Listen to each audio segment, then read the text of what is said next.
ಈ ನಿನ್ನ ಮಾಯೆಗೆ ನಾನು ಹೆದರುವವನಲ್ಲ. ನಿನಗೆ ಮತ್ತು ನಿನ್ನ ಚಕ್ರಧಾರಿಗೆ ವಿರಾಟ ರೂಪ ಧಾರಣೆ ಮಾಡುವುದು ಅತಿ ಪ್ರಿಯವಲ್ಲವೇ? ನಿಮ್ಮ ವಿರಾಟ ರೂಪ ತೋರಿಸಿ ನೀವು ಜನರನ್ನು ಭಯಪಡಿಸುತ್ತೀರಿ, ಅವರಿಂದ ನಿಮ್ಮ ಪೂಜೆ ಮಾಡಿಸುತ್ತೀರಿ. ನಿಮ್ಮ ಈ ಮಾಯೆಯ ಅಂತ್ಯ ಮಾಡುವುದೇ ಭಗವಂತ ಕಂಸನ ಕಾರ್ಯವಾಗಿದೆ. ಈಗ ನಾನು ತೋರಿಸುತ್ತೇನೆ ಭಗವಂತ ಕಂಸನ ಸತ್ಯ. ಓಂ ಕಂಸಾಯ ನಮಃ.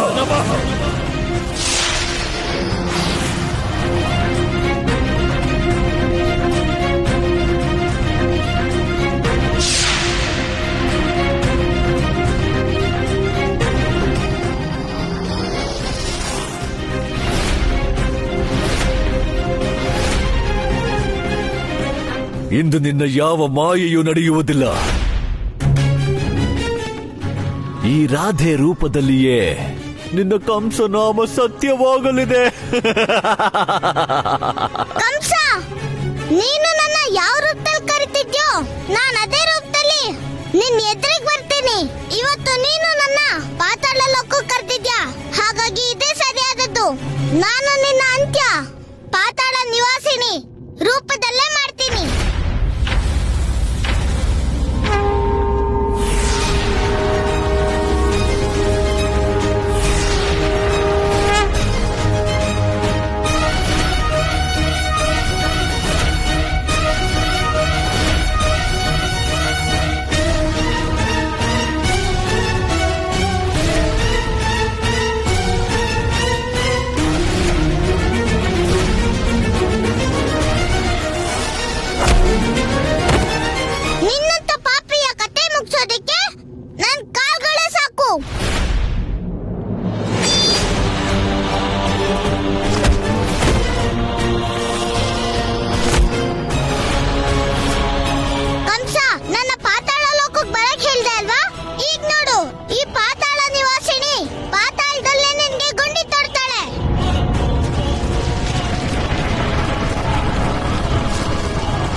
ಎಷ್ಟು ಪ್ರಯತ್ನ ಮಾಡುವೆಯೋ ಮಾಡು. ಪ್ರಯತ್ನ ಪಡುವುದರಲ್ಲಿ ತಪ್ಪೇನಿಲ್ಲ. ಆದರೆ ಭಗವಂತ ಕಂಸನ ಅಂತ್ಯ ಅಸಂಭವ. ಪಾತಾಳ ನಿವಾಸಿನಿ, ಇದೇ ಪಾತಾಳದಲ್ಲಿ ನಿನ್ನ ಅಂತ್ಯವಾಗಲಿದೆ. ಪರಮಾವತಾರಿಯ ಶಕ್ತಿ ಈಗ ನೋಡು. ಭಗವಂತ ಕಂಸನ ಶಕ್ತಿ.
ಪಾತಾಳ ನಿವಾಸಿನಿ, ಭಗವಂತ ಕಂಸನ ಅಂತ್ಯ ಸಾಧ್ಯವೇ ಇಲ್ಲ. ಮಾಡು, ಎಷ್ಟು ಪ್ರಯತ್ನ ಮಾಡುವೆಯೋ ಮಾಡು, ಕತ್ತರಿಸು. ಕಂಸ, ನೀನು ಮರ್ತಿದ್ಯಾ? ನಾನು ಈ ಜಗತ್ತಿಗೆ ಶಕ್ತಿ. ಈ ಜಗತ್ತು ನನ್ನಿಂದನೇ ನಡೀತಾ ಇರೋದು. ನಿನ್ನೊಳಗಡೆ ಏನ್ ಶಕ್ತಿ ಇದೆಯೋ ಅದು ನನ್ನ ಶಕ್ತಿನೇ. ನಿನ್ನೊಳಗೆ ಯಾವ ಬೆಳಕಿದ್ಯೋ ಅದು ನನ್ನೊಳಗಿರೋ ಬೆಳಕಿಂದೇ ರೂಪ. ನಾನು ಜಗತ್ತಿನ ಪೂರ್ಣ ಶಕ್ತಿ ಧಾರಣೆ ಮಾಡಿದ್ರೆ ಆಗ ನಿನ್ನ ಅಂತ್ಯ ಸ್ವತಃ ಆಗ್ಬಿಡುತ್ತೆ. ಖಂಡಿತ ಇಲ್ಲ. ಮರೆಯಬೇಡ ದೇವಿ, ನಾನು ಭಗವಂತ ಕಂಸ. ಈ ಜಗತ್ತು ಜೀವಂತವಾಗಿದೆ, ಏಕೆಂದರೆ ಭಗವಂತ ಕಂಸ ಇನ್ನೂ ಅದರ ಅಂತ್ಯ ಬಯಸಿಲ್ಲ. ಕಂಸ, ನಿನ್ಗೆ ಬಹಳ ಅಹಂಕಾರ ಇದೆ ಅಲ್ವಾ ನನ್ನ ಶಕ್ತಿ ಮೇಲೆ? ಸರಿ, ಹಾಗಿದ್ರೆ ನಾನು ಈಗ್ಲೇ ನಿನ್ನೊಳಗಿರೋ ನನ್ನ ಶಕ್ತಿಯ ಅಂಶನ ನಿನ್ನಿಂದ ಮರಳಿ ಪಡಿತೀನಿ. ಅದರ ನಂತರ ನಿನ್ನ ಈ ಶರೀರ ಸ್ವತಃ ನಿರ್ಜೀವ ಆಗ್ಬಿಡುತ್ತೆ.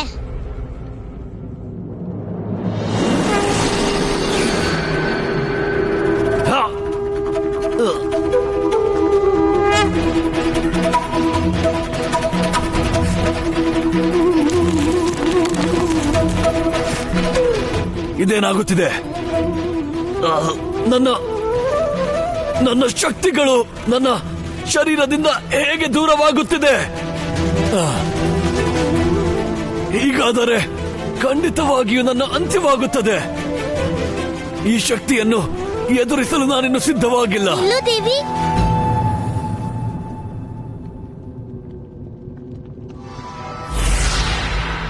ಕಂಸ, ನೀನ್ ಹೀಗೆ ಹೋಗಕ್ಕಾಗಲ್ಲ. ಶಾಂತಳಾಗು ದೇವಿ, ಶಾಂತಳಾಗು. ಓಂ ಶಾಂತಿ ಶಾಂತಿ.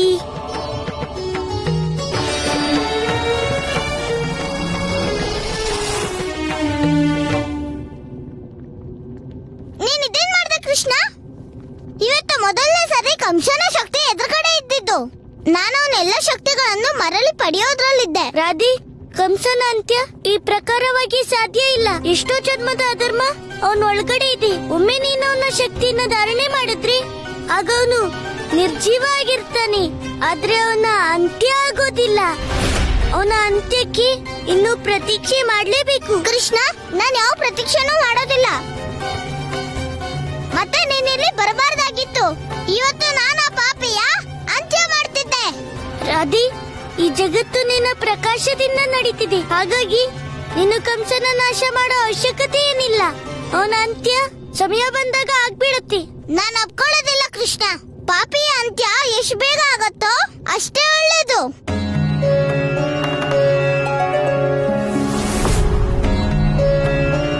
ಹೇ ದೇವಿ, ಕೃಷ್ಣ ಸತ್ಯ ಹೇಳುತ್ತಿದ್ದಾನೆ. ಕಂಸನ ಅಂತ್ಯ ನಿಮ್ಮಿಂದ ಸಾಧ್ಯ ಎಂದು ನನಗೆ ತಿಳಿದಿದೆ. ಆದರೆ ನಿಜ ಸ್ವರೂಪವೇ ಬೇರೆ. ಕಂಸನ ಅಂತ್ಯದೊಂದಿಗೆ ಇನ್ನೂ ಬಹಳಷ್ಟು ಕಾರಣಗಳು ಸೇರಿವೆ. ಹಾಗಾಗಿಯೇ ಭಗವಂತ ಅವತಾರ ಪಡೆಯಬೇಕಾಯಿತು. ನೀವು ಶಾಂತರಾಗಿರಿ ದೇವಿ. ನಾವು ಮಾಡಲು ಬಂದಿರುವ ಕಾರ್ಯ ಸಂಪೂರ್ಣವಾಗಿಲ್ಲ. ಬನ್ನಿ, ನೀವಿನ್ನೂ ಶಕ್ತಿಪೀಠದ ಸ್ಥಾಪನೆ ಮಾಡಬೇಕಿದೆ. ನಡಿ ರಾಧಿ.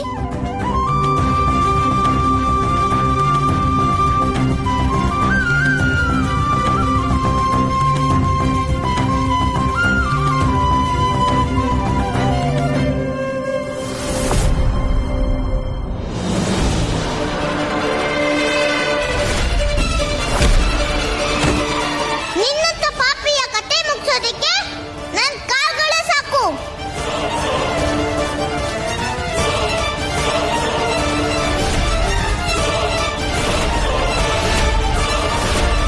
ಕಂಸ, ನನ್ನ ಪಾತಾಳ ಲೋಕಕ್ಕೆ ಬರಕ್ ಹೇಳ್ದೆ ಅಲ್ವಾ? ಈಗ ನೋಡು, ಈ ಪಾತಾಳ ನಿವಾಸಿನಿ ಪಾತಾಳದಲ್ಲೇ ನಿನ್ಗೆ ಗುಂಡಿ ತೊಡ್ತಾಳೆ. ನನ್ನ ಮುಂದೆ ಮತ್ತೆಂದೂ ಬರಬೇಡ. ಬಂದರೆ ನಾನು ಅಡಗುತ್ತೇನೆ.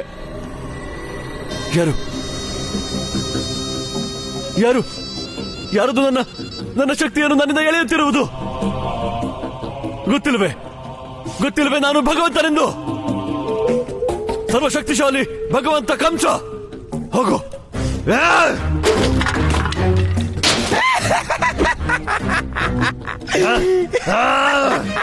ಕೊನೆಗೂ ನನ್ ಭಗವಂತ ಆ ಶಕ್ತಿನ ಅಂತ್ಯ ಮಾಡಿ ಬಂದಿದ್ದಾರೆ. ಅದಕ್ಕೆ ನಮ್ಮಂತ ಭಕ್ತರಿಗೆ ಪ್ರದರ್ಶನ ಮಾಡಿ ತೋರಿಸ್ತಿದ್ದಾರೆ. ಹೇಗ್ ಮಾಡಿರ್ಬೋದು ಅವರು ಆ ಲಕ್ಷ್ಮೀ ರೂಪಿ ರಾಧೆಯ ಅಂತ್ಯನ? ವರೆ ವಾ ಭಗವಂತ ವಾ, ಧನ್ಯವಾಯ್ತು. ನೀವು ಮತ್ತೆ ನಿಮ್ಮ ರಾಮಲೀಲೆ, ಕಂಸಲೀಲೆ.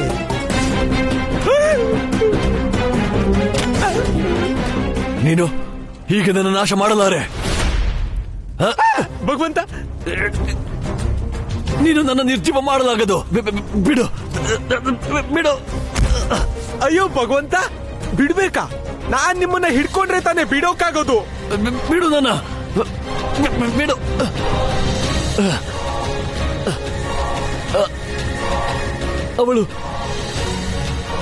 ಅವಳು ನನ್ನ ಕೊಂದು ಬಿಡ್ತಾಳೆ. ಅಯ್ಯೋ, ಇದನ್ನ ನೋಡಿದ್ರೆ ಭಗವಂತ ಈ ಲೋಕದಲ್ಲೇ ಇಲ್ಲ. ಇದ್ಯಾಕೆ ಏನೇನೋ ಮಾತಾಡ್ತಿದಾರಲ್ಲ ಭಗವಂತ.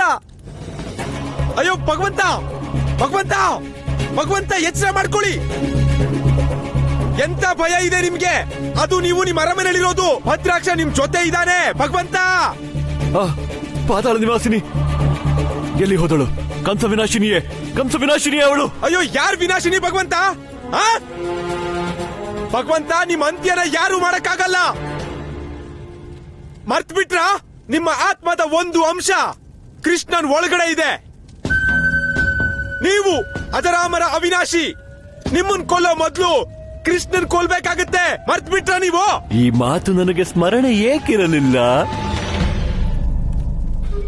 ಭದ್ರಾಕ್ಷ, ನನ್ನ ಪ್ರೇತ, ನೀನೇ ನನ್ನ ಸತ್ಯ ಭಕ್ತ ಪ್ರೇತ. ಭಗವಂತ, ನಾನ್ ಜೀವಂತವಾಗಿರೋದು ಎಲ್ಲಿವರೆಗೂ ಗೊತ್ತಾ? ನೀವು ಜೀವಂತವಾಗಿರೋ ತನಕ. ಏನು ಹೇಳಿದೆ? ಜೀವಂತ, ಜೀವಂತ ಭಗವಂತ. ಆ ರಾಧೆ ಜೀವಂತವಾಗಿದ್ದಾಳ ಅಥವಾ ಅವಳ ಕತೆ ಬೆಣ್ಣೆ ಆಗೋಯ್ತಾ? ಇಲ್ಲ, ಅವಳ ಅಂತ್ಯ ಹೀಗೆ ಸಾಧ್ಯವಿಲ್ಲ. ನನಗನಿಸಿತ್ತು ಆ ಶಕ್ತಿಯ ಅಂತ್ಯ ಮಾಡಿ ನಾನು ಆ ಕೃಷ್ಣನ ಅಂತ್ಯ ಮಾಡಬಹುದೆಂದು. ಆದರೆ ಇದು ಸಾಧ್ಯವೇ ಇಲ್ಲ.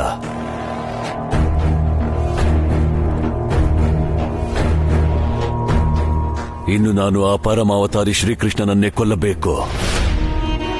ಹಾಗಾದ್ರೆ ಭಗವಂತ, ಇನ್ನು ನೀವು ಬೇರೆ ಮಾರ್ಗದಲ್ಲೇ ಹೋಗ್ಬೇಕಾಗತ್ತೆ. ನೀವು ತಿಳ್ಕೋಬೇಕು ಭಗವಂತ, ಆ ಕೃಷ್ಣನ ಒಳಗಡೆ ಅದ್ಯಾವ್ಯಾವ ಶಕ್ತಿಗಳಿವೆ ಅಂತ, ಅದ್ಯಾವ್ದು ವಾಸ ಮಾಡ್ತಿದೆ ಅಂತ. ಹಾ ಭಗವಂತ, ತಿಳಿಲೇಬೇಕು.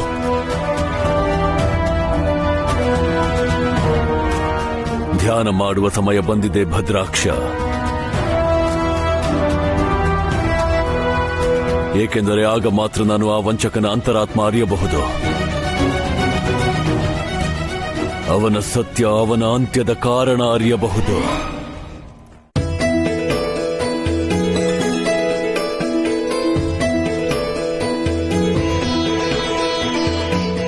ಭಕ್ತರೇ, ಪ್ರಾಣ ಪ್ರತಿಷ್ಠೆಯ ಶುಭಗಳಿಗೆ ಬಂದಿದೆ.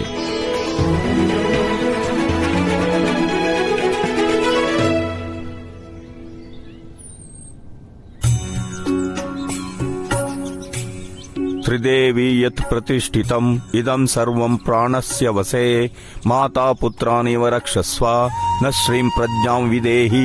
ತ್ರಿದೇವಿ ಯತ್ ಪ್ರತಿಷ್ಠಿತಂ ಇದಂ ಸರ್ವಂ ಪ್ರಾಣಸ್ಯ ವಸೇ ಮಾತಾ ಪುತ್ರಾನಿವ ರಕ್ಷಸ್ವ ನ ಶ್ರೀ ಪ್ರಜ್ಞಾಂ ವಿದೇಹಿ.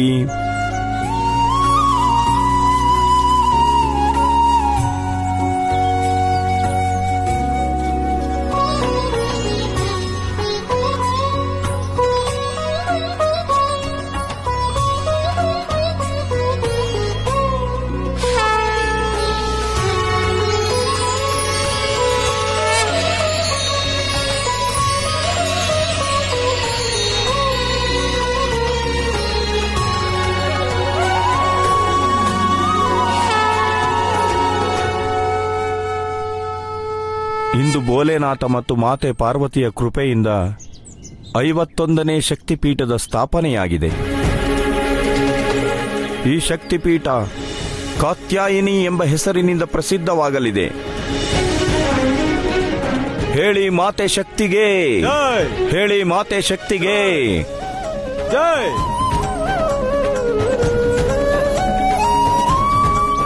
ಹೇ ಮಹಾದೇವ, ಹೇಗೆ ನೀವು ಎಲ್ಲ ಶಕ್ತಿಪೀಠದ ರಕ್ಷಣೆ ಮಾಡ್ತಿರೋ ಹಾಗೆ ನಿಮ್ಮ ಭೈರವ ರೂಪದಿಂದ ಈ ಶಕ್ತಿಪೀಠನೂ ರಕ್ಷಣೆ ಮಾಡಿ.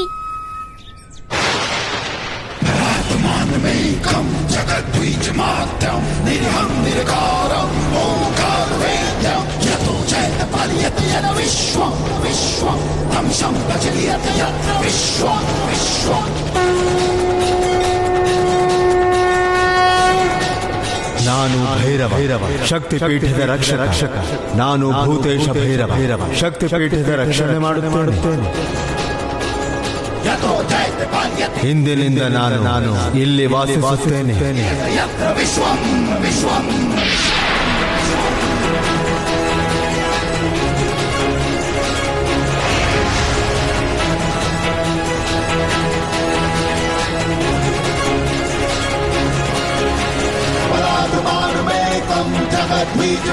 ಭೂತೇಶ ಭೈರವನಿಗೆ, ಭೂತೇಶ ಭೈರವನಿಗೆ.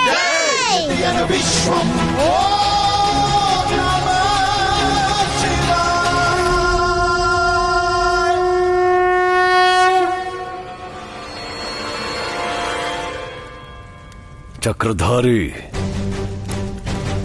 ಇನ್ನು ನಾನು ನಿನ್ನ ಎಲ್ಲ ರಹಸ್ಯ ಅರಿಯುತ್ತೇನೆ. ನಿನ್ನ ಅಂತರಾತ್ಮದಿಂದ ಅರಿಯುತ್ತೇನೆ ಆ ಪರಮಾವತಾರಿಯ ಪರಮ ಶಕ್ತಿಗಳನ್ನು. ಇನ್ನು ನಾನು ತಿಳಿಯುತ್ತೇನೆ ನಿನ್ನ ಆ ನಿಗೂಢ ರಹಸ್ಯ. ಯಾವ ಕಾರಣಕ್ಕೆ ನೀನು ಈ ಜಗತ್ತಿನಲ್ಲಿ ಅಜೇಯನೆಂದು ಯಾರ ಮೇಲಾದರೂ ಸುದರ್ಶನ ಚಕ್ರ ಪ್ರಯೋಗಿಸುವೆ. ಇನ್ನು ನಾನು ನಿನ್ನ ಎಲ್ಲ ರಹಸ್ಯ ತಿಳಿದು ನಿನ್ನ ಎಲ್ಲ ಶಕ್ತಿಗಳ ನಾಶ ಮಾಡುತ್ತೇನೆ ಮತ್ತು ನಂತರ ನಿನ್ನನ್ನು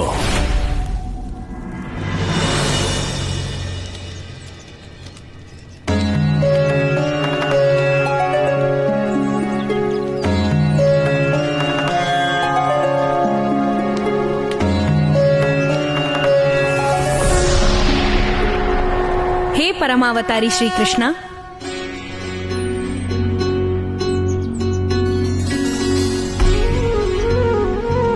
ದೇವಿ ನೀವು? ಹೇ ಕೃಷ್ಣ, ನಾನು ಯಾವ ಕಾರ್ಯಕ್ಕಾಗಿ ಇಲ್ಲಿ ಬಂದೆನೋ ಈಗ ಆ ಕಾರ್ಯ ಪೂರ್ಣವಾಗಿದೆ. ಇಲ್ಲಿ ಶಕ್ತಿಪೀಠದ ಸ್ಥಾಪನೆಯಾಗಿದೆ. ನಾನು ರಾಧೆಯ ರೂಪದಲ್ಲಿ ನಿಮ್ಮ ಲೀಲೆಗಳನ್ನು ನೋಡಿ ಅತ್ಯಂತ ಆನಂದ ಹೊಂದಿದೆ.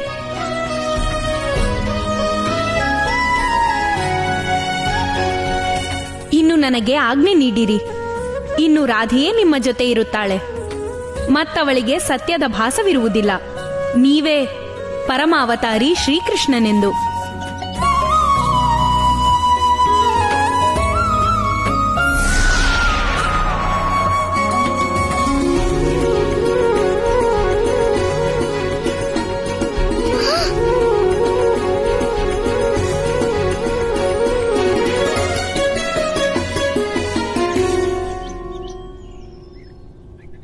ಕೃಷ್ಣ, ನಾವಿಲ್ಲೇನ್ ಮಾಡ್ತಿದೀವಿ? ರಾಧೆ, ಇನ್ನ ನೀನು ಇದನ್ನು ಕೇಳ್ತೀಯಾ? ಈ ಶಕ್ತಿಪೀಠ ಇಲ್ಲೇ ಹೇಗ್ ಬಂತು? ಮತ್ತೆ ಇದ್ರ ಪೂಜೆ ನಾವ್ ಯಾಕೆ ಮಾಡ್ತಿದೀವಂತ?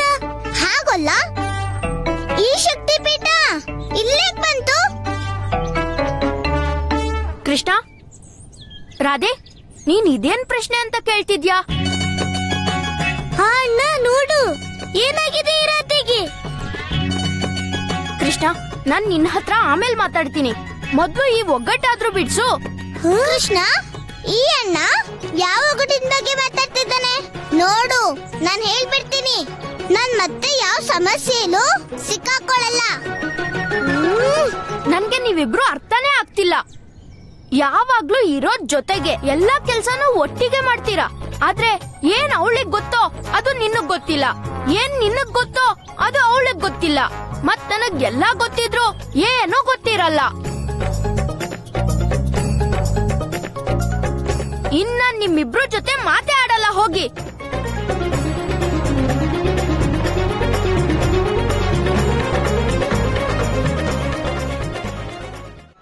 ಅಣ್ಣ ಕೇಳು, ಅಣ್ಣ ಕೇಳು. ಕೃಷ್ಣ, ಏನಾಯ್ತು ಅಣ್ಣಂಗೆ? ಏನು ಇಲ್ಲ ರಾಧಿ. ಯಾವ ದಿನ ಅಣ್ಣ ಗದೆನ ಎತ್ಕೊಳ್ಳೋದಿಲ್ವೋ ಆ ದಿನ ಅವನು ಹೀಗೆ ಕೋಪಿಸ್ಕೊಳ್ತಾನೆ. ನಡಿ ರಾಧಿ, ನಾವೀಗ ಅಣ್ಣನ ಸಮಾಧಾನ ಮಾಡ್ಬೇಕು. ನಡಿ. ಓಂ ಕಂಸಾಯ ನಮಃ. ಓಂ ಕಂಸಾಯ ನಮಃ. ಓಂ ಕಂಸಾಯ ನಮಃ. ಓಂ ಕಂಸಾಯ ನಮಃ. ಓಂ ಕಂಸಾಯ ನಮಃ. ಓಂ ಕಂಸಾಯ ನಮಃ.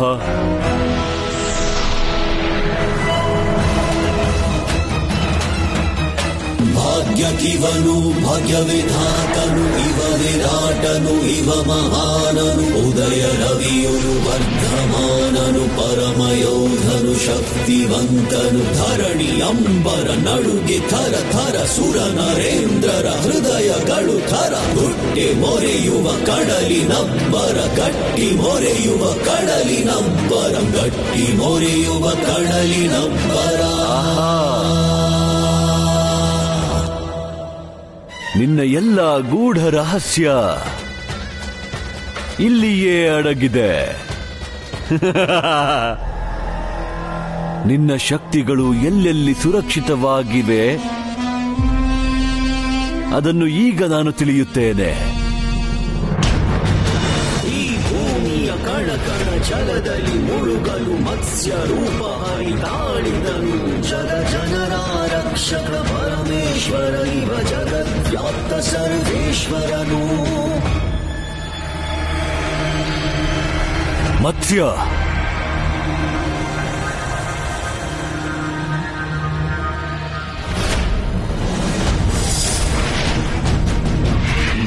ಕೂರ್ಮ, ಸಾಗರ ಕಳೆಯುತ್ತಲೀ ಮುಳುಗುವ ಭಯ ಲೋಕವ ಕಾಡಿರಲು ನಿಂದನು ಗಿರಿಯನು ಬೆನ್ನಲಿ ಹೊರುತ್ತ ಶ್ರೀ ಹರಿಯೇ ಕೂರ್ಮನ ರೂಪದೊಳು.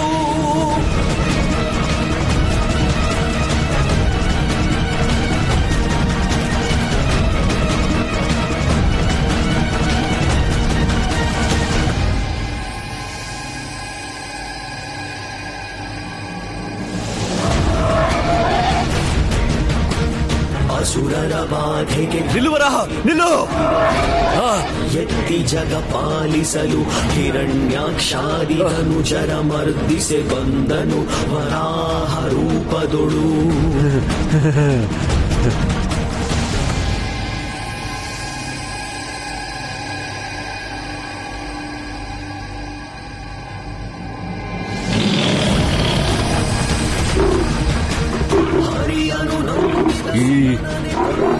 ಇದು ನರನೋ ಅಥವಾ ಸಿಂಹವೋ?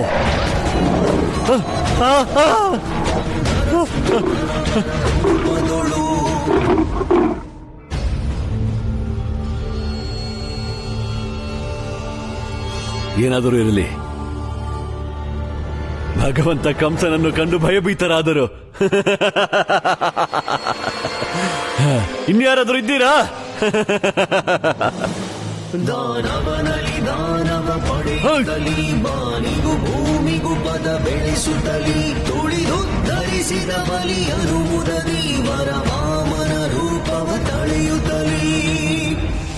ಒಳ್ಳೆಯದಾಯ್ತು, ಹೋಗಿಬಿಟ್ಟ.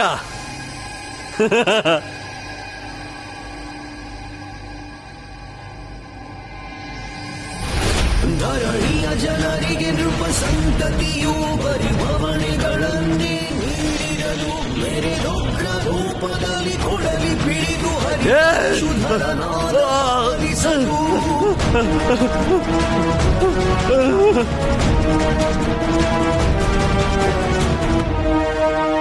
ಯಾರು ಯಾರು ಈ ಪರಶುಧಾರಿ? ದಾನ ಕುಲವನ್ನೇ ತರಿದು ಹರಿಯ ಎದುರು ಬಾ. ಪ್ರಾಣ ಉಳಿಸಲೆಂದೇ ಬಂದ ಜೀಯ ರಾಮನೇ ಸರ್ವೋತ್ತಮನು ಮರ್ಯಾದಾ ಪುರುಷೋತ್ತಮನು ಸದಾ ಶರಣ ಜನಹಿತಕಾರಿ ಪ್ರೇಮ ರೂಪ ಮುರಳೀಧಾರಿ ಲೋಕದುದ್ಧಾರ ವ್ರತಧಾರಿ ಶ್ರೀಕೃಷ್ಣ ಪರಮಾವತಾರಿ. ಅಯ್ಯೋ ಭಗವಂತ, ಏನಾಯ್ತು ನಿಮ್ಗೆ? ನೀವು ಅಲ್ಲಿಂದ ಇಲ್ಲಿಗೆ ಹೇಗೆ ಭಗವಂತ? ಭಗವಂತ, ನಿಮ್ಗೆ ಏನಾಗಿದೆ? ಆ ವಿಷ್ಣುವಿಗೆ ದಶರೂಪಗಳಿವೆ. ಮತ್ಸ್ಯ, ಕೂರ್ಮ, ವರಾಹ, ನರಸಿಂಹ, ವಾಮನ, ಪರಶುರಾಮ ಮತ್ತು ರಾಮ. ಮತ್ಸ್ಯ, ಕೂರ್ಮ, ವರಾಹ, ನರಸಿಂಹ, ವಾಮನ, ಪರಶುರಾಮ, ರಾಮ, ಇವಿಷ್ಟು 7 ಆಯ್ತಲ್ಲ ಭಗವಂತ. ಉಳಿದಿದ್ದು? ನಾನಲ್ಲಿ ಈ 7 ನೋಡಿ ಬಂದೆ. ಆದರೆ ನನಗೆ ನೆನಪಾಯಿತು, ಆ ವಿಷ್ಣುವಿಗೆ ದಶಾವತಾರಿ ಎನ್ನುತ್ತಾರೆ. ಜಗತ್ತಿನಲ್ಲಿ ಅವನ 10 ಅವತಾರಗಳಿವೆ. ಮತ್ತು ಈ ಕೃಷ್ಣ ಅವನ ಪೂರ್ಣ ಅವತಾರ. ಹಾಗಾಗಿ ಅವನನ್ನು ಪರಮಾವತಾರಿ ಎನ್ನುತ್ತಾರೆ. ಇದಕ್ಕೆ ಅರ್ಥ ಏನು ಭಗವಂತ? ಇದರ ಅರ್ಥವೆಂದರೆ ಆ ಕೃಷ್ಣನ ಒಳಗೆ ಈ ಎಲ್ಲ ದಶ ಅವತಾರಗಳು ವಾಸಿಸುತ್ತವೆ ಮತ್ತು ಅವನನ್ನು ಅಲ್ಲಿಯವರೆಗೆ ಪರಾಜಿತಗೊಳಿಸಲಾಗದು. ಅವನೊಳಗೆ ಈ ದಶ ಅವತಾರಗಳು ವಾಸಿಸುವವರೆಗೆ ಮತ್ತು ಅವುಗಳ ನಾಶ ಮಾಡುವವರೆಗೆ ನಾನು ಆ ಕೃಷ್ಣನ ಒಳಗೆ ಆ ಎಲ್ಲ ದಶ ಅವತಾರಗಳ ನಾಶ ಮಾಡಬೇಕು. ಭಗವಂತ, ಆಗ ಪರಮಾವತಾರಿ ಮತ್ತು ನಾನು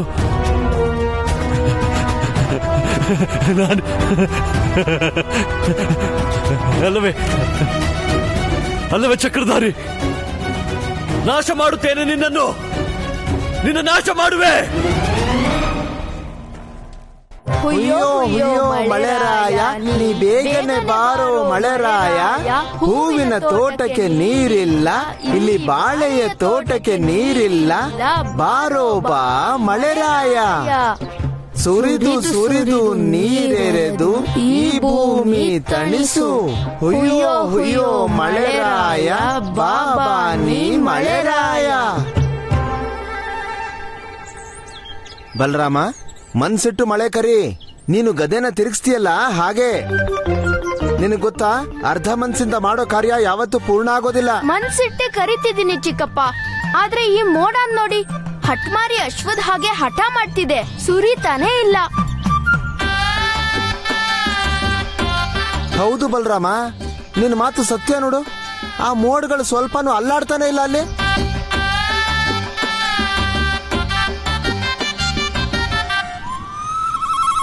ಚಿಕ್ಕಪ್ಪ, ನನ್ ಮನ್ಸಲ್ಲಿ ಒಂದು ಉಪಾಯ ಹೊಳಿತಿದೆ. ನಾವ್ಯಾಕೆ ಎಲ್ಲಾ ಬಿದ್ರನ್ನ ಸೇರಿಸಿ ಒಂದ್ರ ಮೇಲೆ ಒಂದಿಟ್ಟು ಉದ್ದ ಬಿದ್ರು ಮಾಡಿ ನಾವ್ ಯಾಕೆ ನೇರವಾಗಿ ಮೋಡಕ್ಕೆ ರಂಧ್ರ ಮಾಡಬಾರ್ದು? ಆಗ ನಮ್ಗೆ ಎಷ್ಟು ನೀರ್ ಬೇಕಾಗಿದ್ಯೋ ಅಷ್ಟು ತಗೋಬಹುದಲ್ವಾ? ಬಲರಾಮ, ಉಪಾಯ ಏನೋ ಬಹಳ ಚೆನ್ನಾಗಿದೆ. ಆದ್ರೆ ನನಗಿರೋ ಪ್ರಶ್ನೆ ಏನು ಅಂದ್ರೆ, ಆ ಮೋಡದಿಂದ ನಾವು ನೀರು ತಗೊಂಡ ಮೇಲೆ ನಾವು ಮಾಡಿದ ರಂಧ್ರನ್ನ ಮುಚ್ಚೋರು ಯಾರು? ಚಿಕ್ಕಪ್ಪ, ನಿಮ್ ಮಾತೇನೋ ಇದು ಸತ್ಯನೇ. ಮತ್ ನಾವ್ ಏನ್ ಮಾಡೋದು? ಬಲರಾಮ, ಯೋಚನೆ ಮಾಡಬೇಡ. ನೀನು ಮೋಡ್ಗಳನ್ನ ತಿರುಗಿಸ್ತಾನೆ ಇರು. ಬಾ, ಪ್ರಯತ್ನ ಮಾಡು. ಹುಯ್ಯೋ ಹುಯ್ಯೋ ಮಳೆರಾಯ, ಬಾಬಾ ನೀ ಮಳೆರಾಯ.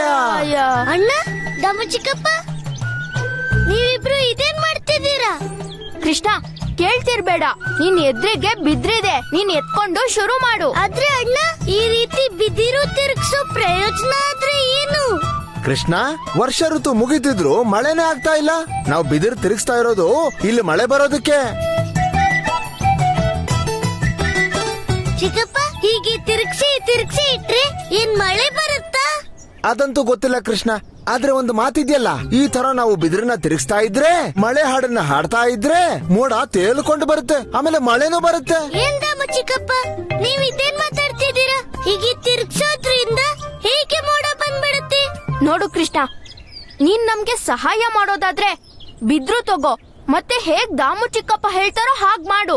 ಇಲ್ದಿದ್ರೆ ಮಾತಾಡ್ದೆ ನಿಂತ್ಕೊಂಡಿರು. ನೋಡು, ಮತ್ತೆ ಏನೋ ಪ್ರಶ್ನೆ ಕೇಳ್ಬೇಡ.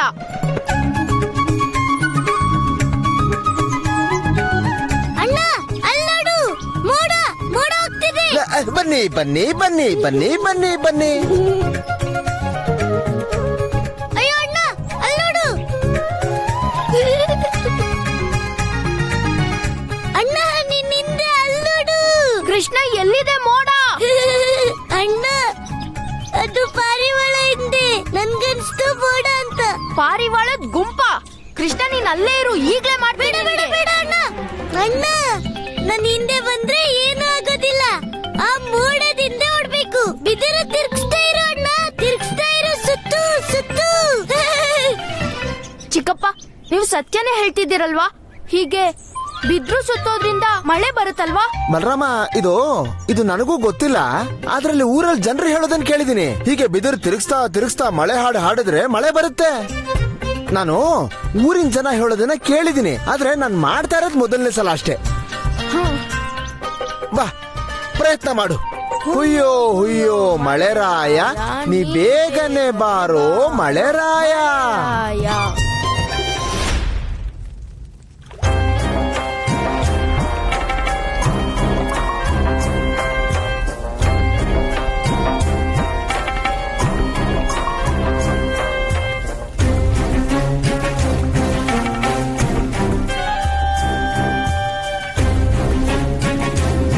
ಅಯ್ಯೋ ಭಗವಂತ, ನನ್ಗೆ ಅರ್ಥನೇ ಆಗ್ತಿಲ್ಲ. ಅಲ್ಲಿ ತಲೆ ಮೇಲೆ ಅಷ್ಟು ದೊಡ್ಡ ಸಂಕಟ ಕಾಯ್ತಿದೆ, ಇಲ್ಲಿ ನೀವು ನೋಡಿದ್ರೆ ಮತ್ಸ್ಯ ವಿಹಾರದಲ್ಲಿ ಆನಂದ ಪಡ್ತಿದ್ದೀರಿ. ಎಂತಹ ಸಂಕಟ? ಅಯ್ಯೋ ಭಗವಂತ, ಆ ಕೃಷ್ಣ ಇದನ್ನಲ್ಲ, ಅವನ್ ಶಕ್ತಿಗಳನ್ನ ನಾವು ಒಟ್ಟಾಗಿ ನಾಶ ಮಾಡ್ಬೇಕು. ಅದ್ ಹೇಗ್ ಸಾಧ್ಯ? ಯಾವುದಾದರೂ ವಿಶಾಲ ವೃಕ್ಷವನ್ನು ಸಮಾಪ್ತ ಮಾಡಲು ಅದರ ಎಲ್ಲ ಕೊಂಬೆಗಳನ್ನು ಕತ್ತರಿಸಬೇಕು. ಅದು ಸ್ವತಃ ಒಣಗಿ ಬಿಡುತ್ತದೆ. ಗೊತ್ತಾಯ್ತು ಭಗವಂತ. ಆ ಕೃಷ್ಣ ಒಂದ್ ರೀತಿ ವಿಶಾಲ ವೃಕ್ಷ ಇದ್ದಂಗೆ, ಮತ್ತವನ್ ಶಕ್ತಿಗಳು ಉಳ್ದಿರೋ ಕೊಂಬೆಗಳು.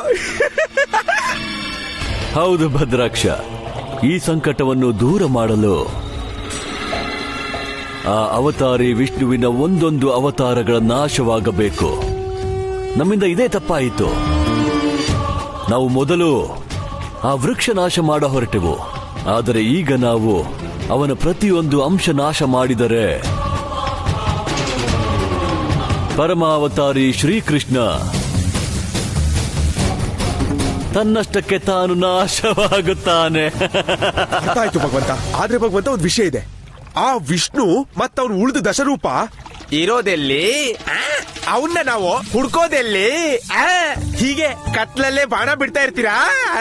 ಇಲ್ಲ ಇಲ್ಲ ಇಲ್ಲ ಇಲ್ಲ ಭದ್ರಾಕ್ಷ, ಇನ್ನು ನಾವು ಕತ್ತಲಲ್ಲಿ ಬಾಣ ಬಿಡುವ ಯಾವ ಅವಶ್ಯಕತೆ ಇಲ್ಲ. ವಿಶೇಷ ಪರಿಸ್ಥಿತಿಯಲ್ಲಿ ವಿಷ್ಣುವಿನ ಆ ಅವತಾರ ಜಗತ್ತಿನ ಎದುರು ಬಂದೇ ಬರುವುದು. ವಿಶೇಷ ಪರಿಸ್ಥಿತಿ? ಎಂತ ಪರಿಸ್ಥಿತಿ? ಇಲ್ಲಿ ಜಲಪ್ರಳಯವಾದಾಗ ವಿಷ್ಣುವಿನ ಪ್ರಥಮ ಅವತಾರ ಮತ್ಸ್ಯಾವತಾರವು ಬರಲೇಬೇಕು. ಮತ್ತು ಸರ್ವಪ್ರಥಮ ಇಲ್ಲಿ ಜಲಪ್ರಳಯವಾಗಬೇಕು. ಭಗವಂತ, ಜಲಪ್ರಳಯ ಅಂದ್ರೆ ಮಹಾವಿನಾಶ? ಅದ್ರಲ್ಲಿ ನಾವು ಈಜಾಡ್ಬೋದಲ್ವಾ? ಇಲ್ಲ ಇಲ್ಲ ಇಲ್ಲ ಭದ್ರಾಕ್ಷ, ಜಲಪ್ರಳಯ ಪೂರ್ತಿ ಜಗತ್ತಿನಲ್ಲ, ಕೇವಲ ವೃಂದಾವನದಲ್ಲಿ ಆಗಬೇಕು. ಹೇಗೂ ಈ ವೃಂದಾವನ ವಾಸಿಗಳು ತಮ್ಮ ಜೀವ ಕಾಪಾಡುವ ಜಲಕ್ಕಾಗಿ ಯಜ್ಞ ಮಾಡುತ್ತಿದ್ದಾರೆ. ಅವರಿಗೆ ತಿಳಿದಿಲ್ಲ, ಇದೇ ಜಲದಿಂದ ಅವರ ಜೀವನ ಲೀಲೆ ಸಮಾಪ್ತವಾಗಲಿದೆ. ಸರಿ, ಒಳ್ಳೇದೇ ಆಯ್ತು. ನೀವೇನೇ ಹೇಳಿ, ಇಲ್ಲಿ ಜಲಪ್ರಳಯ ಆದ್ರೂ ನಮ್ಗೇನಾಗಲ್ಲ. ಆದ್ರೆ ಇನ್ನೊಂದು ವಿಷಯ, ಒಮ್ಮೆ ಆ ವಿಷ್ಣು ಮೀನಿನ ರೂಪ ಧರಿಸ್ಬಿಟ್ರೆ ಆಗವನು ಬೃಂದಾವನ ವಾಸಿಗಳನ್ನ ಕಾಪಾಡಕ್ ಬರ್ತಾನೆ.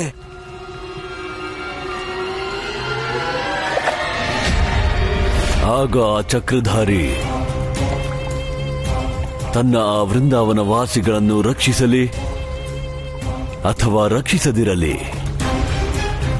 ತನ್ನ ಮತ್ಸ್ಯ ಅವತಾರವನ್ನು ರಕ್ಷಿಸಲಾಗುವುದಿಲ್ಲ. ಸರಿ ಭಗವಂತ, ಹಾಗೆ ಆಗ್ಲಿ. ಈ ಮಹಾಪ್ರಳಯದ ಯೋಜನೆ ಏನೋ ನನಗೆ ಅರ್ಥ ಆಯ್ತು. ಆದ್ರೆ ಈ ಮಹಾಪ್ರಳಯ ಆಗೋದು ಹೇಗೆ? ಅಯ್ಯೋ, ಆ ಯಮುನಲ್ಲಿರೋ ನೀರು ಅಂತ ಪ್ರಳಯ ಗಿಳಿಯ ಮಾಡಲ್ಲ. ಈ ಬಾರಿ ಅಂತ ಮಳೆನೂ ಬರ್ಲಿಲ್ಲ.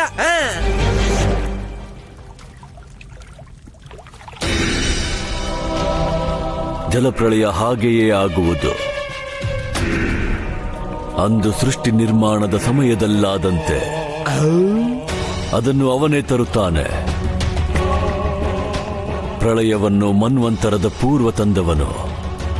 ಅವನು ಈ ಕಂಸಯುಗದಲ್ಲೂ ಅದಕ್ಕೆ ಕಾರಣನಾಗುತ್ತಾನೆ ಮತ್ತು ಅವನಿಂದಲೇ ಆ ಮತ್ಸ್ಯ ಅವತಾರದ ಕಂಸನಾಮ ಸತ್ಯವಾಗಲಿದೆ. ಭಗವಂತ, ಆದ್ರೆ ಮಹಾ ಅಸುರ, ಮಹಾಮಾನವ, ಮಹಾದಾನವ, ಮಹಾದೇವ, ಮಹಾಪ್ರೇತ ಯಾರವನು?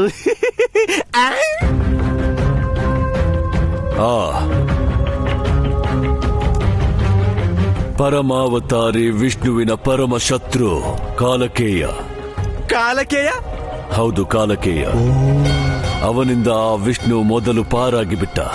ಈ ಯುಗದಲ್ಲಿ ಉಳಿಯುವುದಿಲ್ಲ. ನಂದರಾಜ, ಮಳೆ ನಿರೀಕ್ಷೆಯಲ್ಲಿ ಎಷ್ಟು ಮಾಸ ಕಳೆದೋಯ್ತು. ಇನ್ನೊಂದ್ ತಿಂಗಳು ಹೀಗೆ ಮಳೆ ಬರ್ದಿದ್ರೆ ನಮ್ಮ ಹತ್ರ ಕುಡಿಯೋಕು ನೀರಿರಲ್ಲ ನಂದರಾಜ. ನೀವೆಲ್ಲ ಸತ್ಯ ಹೇಳ್ತಿದ್ದೀರಿ. ಈ ಸಮಸ್ಯೆ ಬಹಳ ಗಂಭೀರವಾಗಿದೆ. ನಂದಣ್ಣ, ನಾವಂತೂ ಮಳೆ ಹಾಡನ್ನ ಹಾಡಿ ಸುಸ್ತಾಗ್ಬಿಟ್ವಿ. ಆದ್ರೆ ಒಂದು ಹನಿ ಮಳೆ ನೀರು ಬೀಳಲಿಲ್ಲ. ಚಿಕ್ಕಪ್ಪ, 3 ದಿನ ಆಯ್ತು ಮೋಡನ ಕರೀತಾ, ಆದ್ರೆ ಮೋಡದ್ ಒಂದು ತುಂಡು ಬರ್ಲಿಲ್ಲ. ಯಾವ್ದಾದ್ರೂ ಒಂದು ಉಪಾಯ ಮಾಡ್ಲೇಬೇಕು. ಆದ್ರೆ ಅರ್ಥನೇ ಆಗ್ತಿಲ್ಲ ಹೀಗ್ಯಾಕೆ ಆಗ್ತಿದೆ ಅಂತ.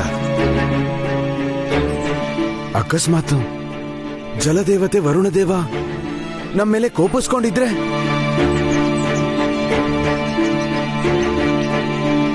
ಅಪ್ಪ, ವರುಣದೇವನಿಗೆ ನಮ್ಮ ಮೇಲೆ ಸಿಟ್ಟು ಯಾಕೆ ಬಂದಿರತ್ತೆ? ನಮ್ಮ ತಪ್ಪಿಂದಾನೇ ನಾವು ಪರಿಸರವನ್ನು ಹಾಳು ಮಾಡ್ತಿದ್ದೀವಿ. ಈಗ ಮಳೆ ಬರ್ದೇ ಇರೋದಿಕ್ಕೆ ನಾವೆಲ್ಲರೂ ಹೊಣೆ ಹೊತ್ಕೋಬೇಕು. ಕೃಷ್ಣ, ಮಳೆ ಅಂತೂ ಭಗವಂತನ ಕೈಲಿದೆ. ಮಳೆ ಬರ್ದಿರೋದ್ ಕಾರಣ ನಾವ್ ಹೇಗೆ? ಈ ರೀತಿ ಆಗಿರ್ಬೋದಾ? ಪೂಜೆ ಮಾಡುವಾಗ ನಮ್ಮಿಂದ ಏನಾದ್ರೂ ತಪ್ಪಾಗಿದ್ರೆ? ಅಣ್ಣ, ವಿಷಯ ಪೂಜೆ ಪಾಠದಲ್ಲ, ವಿಷಯ ಮಳೆ ಇದು. ಯಾವಾಗ ವಾತಾವರಣ ಋತುಗಳಿಗೆ ಅನುಕೂಲವಾಗಿರುತ್ತೋ ಆಗ ಮೋಡ ತಾನಾಗೆ ಸುರಿಯುತ್ತೆ. ಕೃಷ್ಣ, ನೀನು ನನಗೆ ತಮ್ಮನೇ, ಆದ್ರೆ ಒಮ್ಮೊಮ್ಮೆ ನೀನು ಬಹಳ ಬುದ್ಧಿವಂತನ ಹಾಗೆ ಮಾತಾಡ್ತೀಯ. ನಾನಂತೂ ಇದನ್ನ ಯೋಚನೆ ಮಾಡಿಲ್ಲ. ಆದ್ರೆ ಆಗ್ತಿರೋದು ಹೀಗೆ ಅಣ್ಣ. ನಾವು ನಮ್ಮ ಮನೆ ಕಟ್ಟೋದಿಕ್ಕೆ ಎಲ್ರು ಎಷ್ಟೆಲ್ಲ ಮರ ಕಟ್ತಿದ್ದೀವಿ, ನೀರು ಸಂಗ್ರಹಿಸಲ್ಲ. ಆದ್ರೆ ಫಸಲನ್ನ ಕಟ್ಟಾವು ಆದ್ಮೇಲೆ ಗದ್ದೆಗಳಿಗೆ ನೀರ್ ಬಿಡ್ತೀವಿ. ಇದರಿಂದ ಬಿಸಿ ವಾಯು ಆಕಾಶಕ್ಕೆ ಹೋಗಿ ಋತುಗಳನ್ನ ಬದಲಾಯಿಸುತ್ತೆ. ಕೃಷ್ಣ, ಬಿಸಿ ಗಾಳಿ ಇದ್ರೆ ಋತುನು ಬದಲಾಗುತ್ತಾ? ನಮ್ಮ ಚಿಕ್ಕಪ್ಪ ಗುರುದೇವ ನನ್ಗೆ ಹೇಳಿದ್ರು. ಋತುಗಳು ಬದಲಾದ್ರೆ ಆಮೇಲೆ ಮೋಡ ಮತ್ತೆ ಮಳೆ ಬೆಳೆನೂ ಇರೋದಿಲ್ಲ ಚಿಕ್ಕಪ್ಪ. ಮತ್ತೆ ನಾವು ನೀರಿನ ಒಂದು ಹನಿಗಾಗಿ ಮಳೆ ಬರೋದಿಕ್ಕೆ ಕಾಯ್ತಾ ಇರ್ತೀವಿ. ಅಂದ್ರೆ ಇದ ಮಳೆ ಆಗದಿರೋಕೆ ವಾಸ್ತವಿಕ ಕಾರಣ? ಹಾ ಅಣ್ಣ, ನಾವು ಯೋಚಿಸ್ತೀವಿ. ನಾವು ಪೂಜಾ ಪಾಠದಲ್ಲಿ ಏನಾದ್ರೂ ತಪ್ಪು ಮಾಡಿದ್ರೆ ಇದರಿಂದ ದೇವತೆಗಳಿಗೆ ಕೋಪ ಬರುತ್ತೆ ಅಂತ. ಕೃಷ್ಣ, ಈಗ ಹೇಗಪ್ಪ ಮಳೆ ಬರ್ಸೋದು? ಹಾ ಕೃಷ್ಣ, ನೀನೇ ಹೇಳು, ಮಳೆ ಆಗೋದು ಹೇಗೆ? ಮಳೆ ಬರೋಕೆ ನಾವು ಪೂರ್ತಿ ವೃಂದಾವನದ ವಾತಾವರಣನ ಶುದ್ಧ ಮಾಡಬೇಕು. ಆಗ ಜಲವಾಯು ಚಕ್ರದಲ್ಲೂ ಪರಿವರ್ತನೆ ಆಗುತ್ತೆ. ಆಕಾಶದಲ್ಲಿ ಮೋಡಗಳ ಕ್ರಿಯೆ ಪ್ರಾಕೃತಿಕ ರೂಪದಲ್ಲಾಗತ್ತೆ. ಅಲ್ಲಿ ತನಕ ನಾವು ಮಳೆಗೋಸ್ಕರ ಕಾಯ್ತಾ ಇರ್ಬೇಕು. ಆದ್ರೆ ವಾತಾವರಣ ಶುದ್ಧಿ ಆಗೋದು ಹೇಗೆ? ಅಪ್ಪ ಗುರುದೇವ ಹೇಳಿದ್ರು, ನಾವು ಹವನ ಯಜ್ಞ ಮಾಡಿದ್ರಿ ವಾತಾವರಣ ಶುದ್ಧ ಆಗತ್ತೆ. ಆದ್ರೆ ಯಜ್ಞಕ್ಕೂ ಮಳೆಗೂ ಏನ್ ಸಂಬಂಧ ಇದೆ ಕೃಷ್ಣ? ಯಜ್ಞ ಮಾಡಿದ್ರೆ ಮಳೆ ಹೇಗ್ ಬರೋಕ್ ಸಾಧ್ಯ ಕೃಷ್ಣ? ಕೃಷ್ಣ ಸತ್ಯ ಹೇಳುತ್ತಿದ್ದಾನೆ.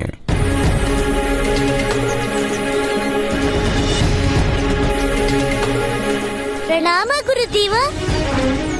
ಯಜ್ಞದಲ್ಲಿ ಯಾವ ಆಹುತಿ ನೀಡುವೆವೋ, ಎಷ್ಟು ಸಾಮಗ್ರಿಗಳ ಉಪಯೋಗವಾಗುವುದೋ ಅದರಿಂದ ವಾತಾವರಣ ಶುದ್ಧವಾಗುತ್ತದೆ. ವಾತಾವರಣ ಶುದ್ಧವಾದರೆ ಋತುಚಕ್ರ ಸಂತುಲಿತವಾಗುತ್ತದೆ.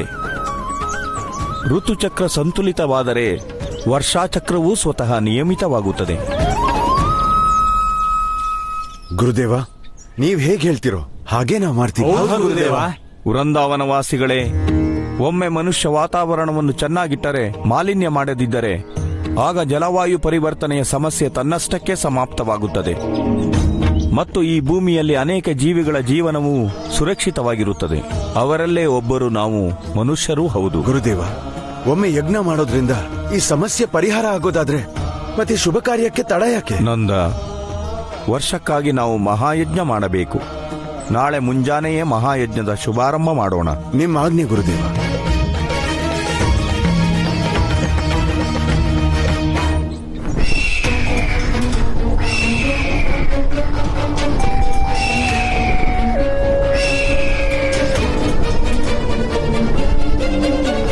ಭಗವಂತ, ನಾವೀ ಕಾಲಕೇನ ನೋಡಕ್ ಎಲ್ಲಿ ಹೋಗ್ತಾ ಇದೀವಿ? ಉತಳ ಪುತಳ, ಅಯ್ಯೋ ಆ ಸುತಳ ಸುತಳ. ಆದ್ರೆ ಅವನ್ ಕತೆ ಯುಗಗಳ ಮೊದ್ಲೇ ಮುಗ್ದೋಗಿತ್ತಲ್ಲ ಭಗವಂತ. ಮತ್ ನಮ್ಗವ್ರು ಹೇಗ್ ಸಿಗ್ತಾರೆ? ನಾನು ರಾಧೆ ರೂಪಿ ಲಕ್ಷ್ಮಿಯೊಂದಿಗೆ ಯುದ್ಧ ಮಾಡುತ್ತಿದ್ದಾಗ ಅವಳ ಶಕ್ತಿ ಹೇಳಿದ್ದಳು ಶರೀರ ನಾಶವಾಗಬಹುದು, ಆತ್ಮವಲ್ಲ. ಆ ಆತ್ಮ ಪುನಃ ಒಂದು ಶರೀರ ಧಾರಣೆ ಮಾಡುತ್ತದೆ. ಅರ್ಥಾತ್ ಕಾಲಕೇಯನಿಗೂ ಕೇವಲ ಶರೀರ ನಷ್ಟವಾಗಿದೆ. ಗೊತ್ತಾಯ್ತು ಭಗವಂತ. ಕಾಲಕೇಯನ ಕತೆ ಬೆಣ್ಣೆ ಆಗಿದೆ, ಆದ್ರೆ ಅವನ ಆತ್ಮ ಈಗ ಅದೇ ಸುತಳ ಸುತಳ ಲೋಕದಲ್ಲಿದೆ.